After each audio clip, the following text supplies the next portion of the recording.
Hey, David Brewster here with an episode of Chordplay, and this is the 100th episode of Chordplay with a special chord workouts. And I want to take a second before we get started and actually thank all the subscribers and viewers and supporters and the attention that Late Night Lessons has received since I've started doing this. I can't believe I'm hitting, the 100th episode of Chordplay. It's just kind of flown by, like in the last year and a half. But the excitement and the reaction to a lot of the lessons and material I've created has been infectious and very inspiring. And when I see some of the messages and comments where people are admitting, that they're picking up their guitar for the first time in years, or they've started practicing again, or they got away from the guitar and then they watched some of my videos and they got back into it. So those type of, messages and some of that feedback makes me feel great. That's what this is all about, inspiring and helping people and being creative and kind of playful, with music and the guitar, and not really locking everything down and being so strict and rigid, kind of relaxing and being creative and using your imagination, and tapping into some ideas from some of the masters. In this episode, I'm actually going to share some of my personal kind of chord workouts, as far as exercises, fretboard workouts, and it builds strength and dexterity and finger independence. And a lot of people, when they think about chords, they don't usually think about the benefit of playing chords. They just think, yeah, I'm going to play these chords and then I'm going to play my solo. And most people, when they think about boosting technique, they think of scales or arpeggios or chromatic exercises. But chords can definitely, kind of play into your strength building and technique building exercise. And there's a lot you can gain from playing and practicing chords.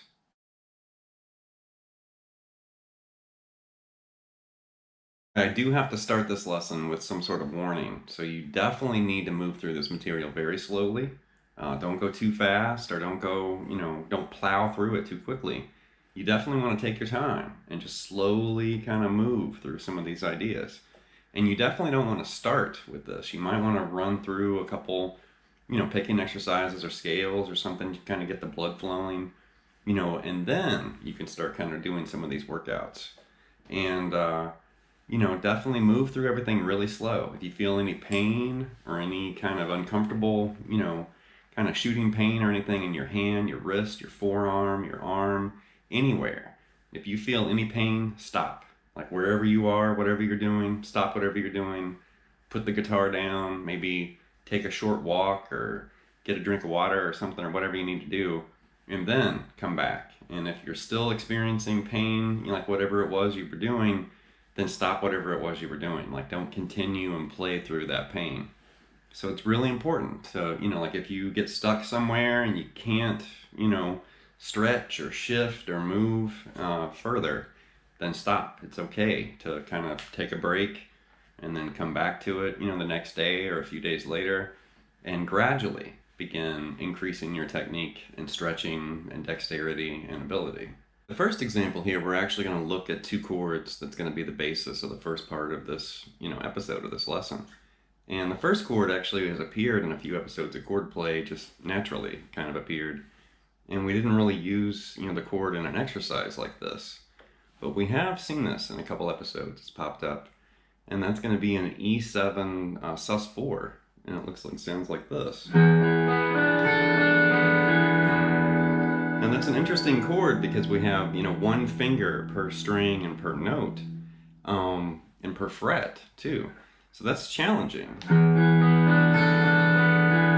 it has that nice airy kind of spacey sound too. But there's your sus4, that A note right there.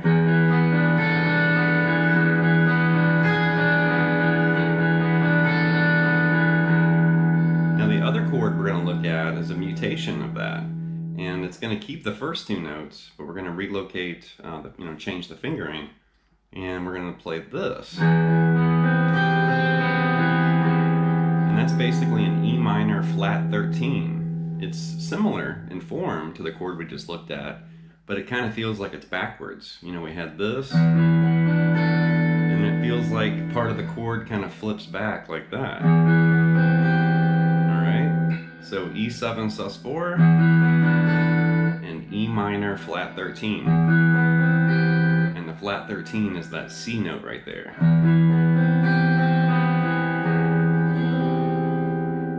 Now what we can do, because those are very stretchy and in open position, if you're having trouble playing those chords, the first thing I would recommend is move them an octave higher, because the frets are going to be closer together and it's going to be much easier to play, you know, way up here.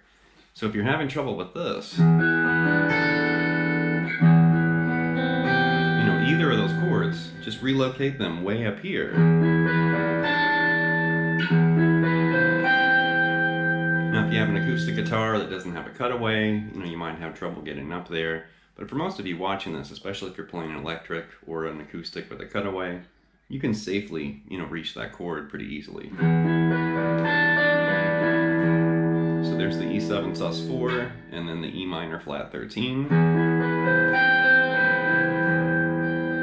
So it's way easier to play up here.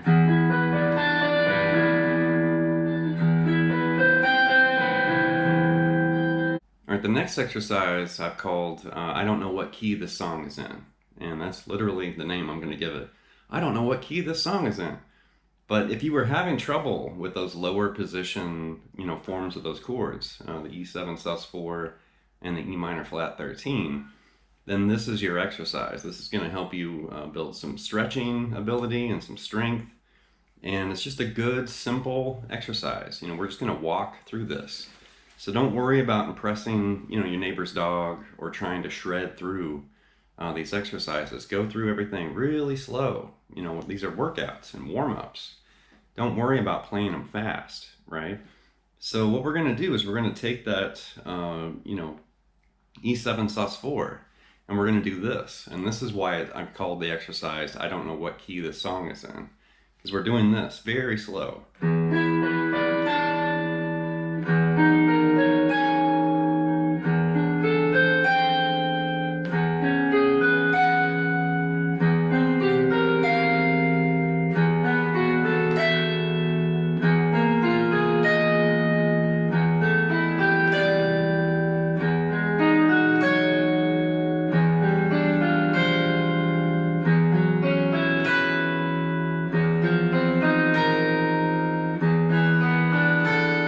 Right there you can see we've reached, you know, an octave lower. So I literally started with that E7sus4 and moved down chromatically until we hit the same chord an octave lower. Now you might be thinking, well, why do I want to play that weird series of nightmare chords? Well, those weird nightmare chords are actually good, you know, for building some strength and stretching in your hand. And it's simple. It's, you know, something really easy that you can do even if you're not plugged in. Like let's say you're getting ready to play a gig and you're getting ready to jam with somebody or whatever, a recording session or something. And maybe you're not plugged in yet, but you want to warm up your hand kind of quickly. Well, that's something you can do where as long as you know you're playing the right chord shape, you don't even have to hear it. You could just do this, you know, unplugged or whatever. And it's just a very simple, you know, very basic exercise you can play. And you could do that in a dark room, you know, like if you were backstage and it's kind of dark or something, you could still find, you know, that fingering and play that exercise. And it's just a good kind of circulation giving, you know, fret hand warm up, basically. So there's the first one, you know, with the E7sus4. Now let's flip it and go to the E minor flat 13 and see what happens. Let's do the exact same thing.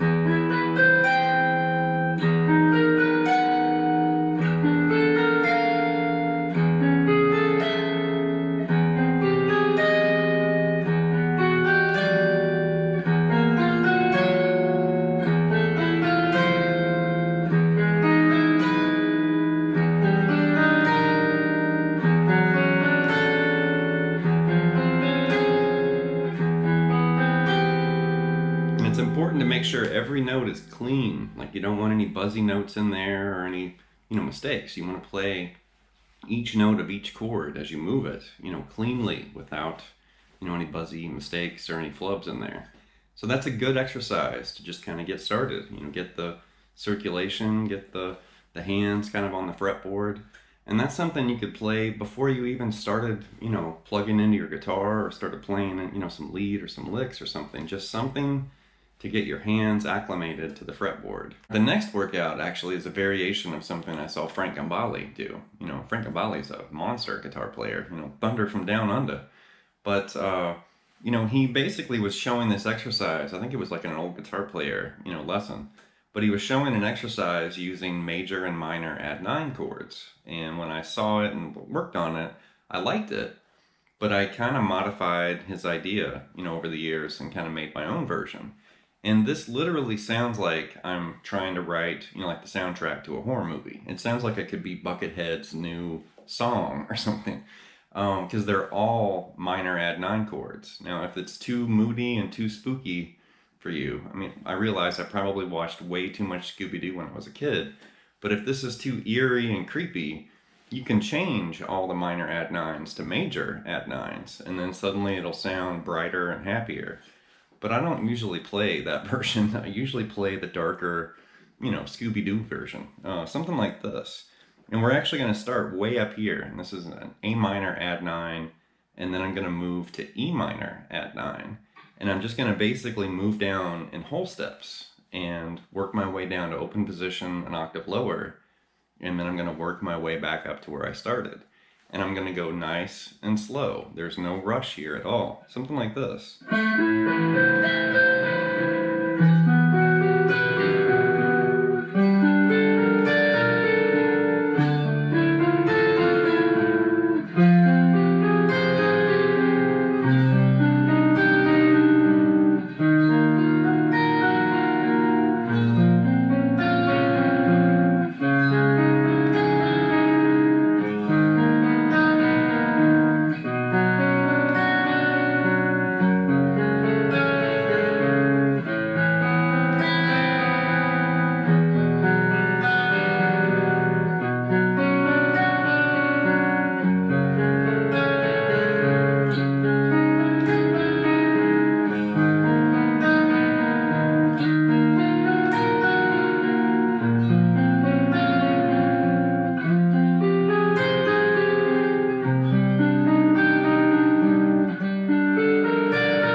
Something like that.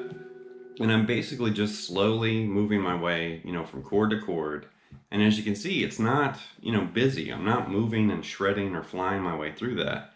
I'm going really slow, and I'm letting each chord kind of ring for a second before I move to the next shape. And, basically, I guess the benefit here is you're challenging your fret hand to slowly stretch a little bit more on the way down. But you're also forcing, a stretch between your third and your pinky. And this, pattern or this, fingering is really important to master, especially if you like those add 9 chords, those sus2 kind of shapes. I love those chords. But they do take, a little bit of time to kind of get used to that stretch. Really cool chords. But when you practice it like that,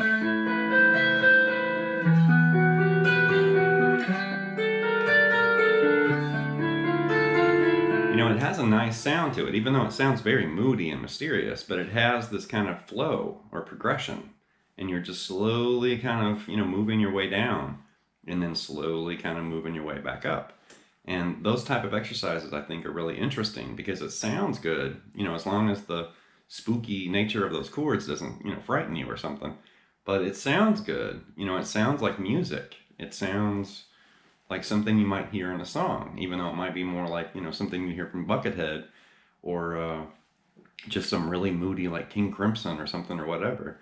But it gives you something to listen to while you're practicing and, doing these workouts, because a lot of exercises have this just atonal kind of Twilight Zone sound where it doesn't really give you anything to listen to, while you're playing it. It just sounds like some chaotic exercise.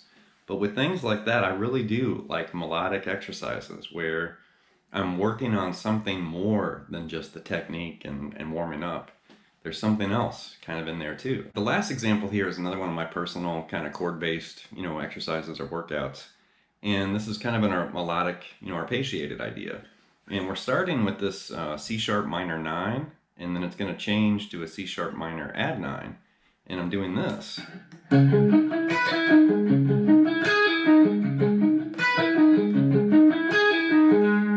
So here's the C sharp minor 9,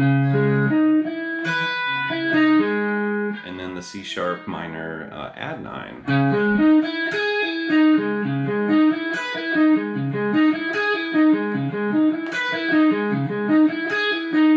Right? Kind of implied, basically.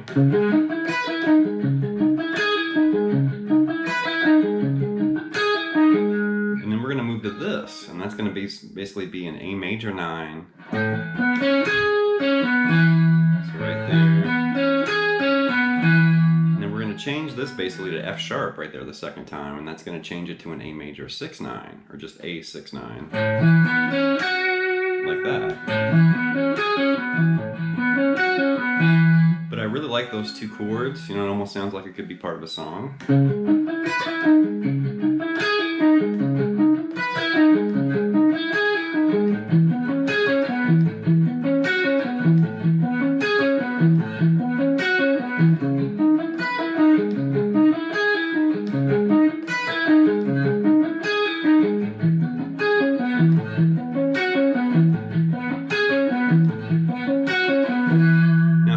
Challenge, let's move this down to F sharp, and we're going to basically grab an F sharp minor add 9. Now right there, that's a big stretch to get from the 2nd fret to the 7th fret.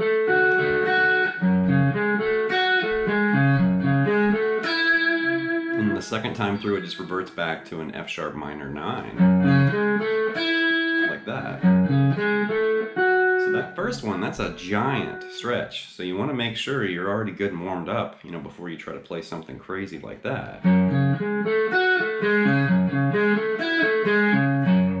Now we could definitely find that note, on the 2nd fret on the high E string, but I don't want to do it like that. I want to stretch and, kind of make myself reach for it. Now if you're having trouble getting all the way up there, because that is a giant stretch, you can let go of that A note and jump up to grab the F sharp and then jump back. It's okay. To kind of make a jump up to that note. But see if you can slowly get to where you can develop the stretching ability to where you don't have to do the jump and you can actually just fret. Put all that together and you've got something like this.